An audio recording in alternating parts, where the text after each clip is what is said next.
This is Chapter 8, A Footstool for Bandits. Before Fu realized it, white dew had slipped into winter. Small Li was again at work, and a strange man named Wei sat at Zhen's anvil. With the newcomer came discord, which is, of course, kind of grumpiness or arguing. Old Su, as chief designer, held undisputed sway, and Lu, in charge of welding, worked hand in glove with the small elderly friend in assigning tasks to the other journeymen and apprentices. No artisan until Wei had ever questioned their authority in managing the workrooms.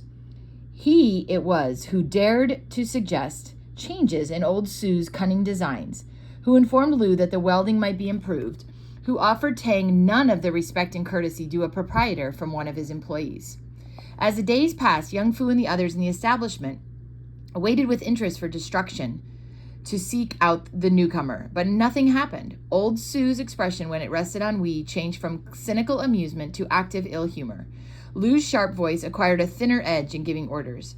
Tang seemed entirely unaware of what was happening under his nose, but each hour the workshop felt more keenly the loss of the genial Zhen. And then the subject of Wei was overshadowed by the greater one of politics.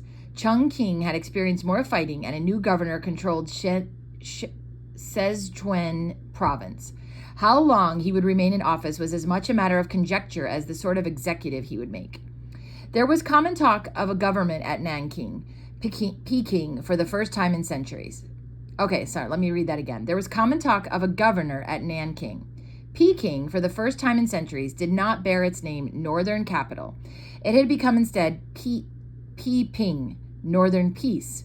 Names Sun Yat-sen, Chiang Kai-shek, Feng Yu-shuang seeped through to Chongqing's inattentive ears. One of these men was dead, and in Nanking, so it was reported, people were spending fabulous sums to build a monument to his memory.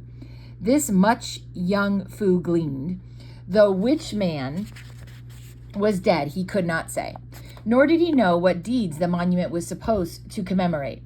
The West was still only faintly touched by the enormous popularity of the dead Sun Yat-sen, whose patriotism and statesmanship while he was living had made him a symbol of New China's hope. What concerned the youth more vitally was the fact that Peking was no longer Peking. When he spoke to Tang about it, the coppersmith opened his hands in a gesture that dismissed politics from the problems with which the average man had to deal. The nationalists, as these Southerners call themselves, he explained, have chosen Nanking for their capital. I have heard because it lies nearer the center of the kingdom. True it is, however, that Nanking will be easier for them to hold than Peking, which is not only far north, but remains in the hands of their enemies. So what he's saying there is they picked a new capital because it'll be easier to protect from people trying to steal it. Are these nationalists great Tushuns? Tushuns there are in plenty, no doubt, and I don't know what that word means, though. Though from what I have heard, the nationalist government promises to do something more than loot. 2 days since, at a meeting of the guild, a man from Hankow spoke at length concerning the Southern Army's plans.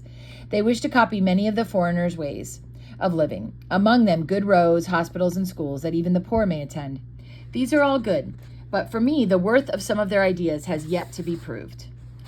And where will they spend the money? In the south? Some of it here in Chongqing. It is said they will build a road to Zhengi, which will branch out to Shekshao, Suingwing, and Chengtu. Didn't I do that well? I thought so. What is wrong with the stone roads already here? Young Fu wished to know. Too narrow, they claim, for the large carts they will use in which 20 people can travel at once. Tang paused to laugh. I asked whether donkeys or men would pull these carriages, and the man from Hankow replied, neither, they will run by themselves. I saw that was his way of joking and did not press the matter. What troubles me is the question of who will pay for all these improvements.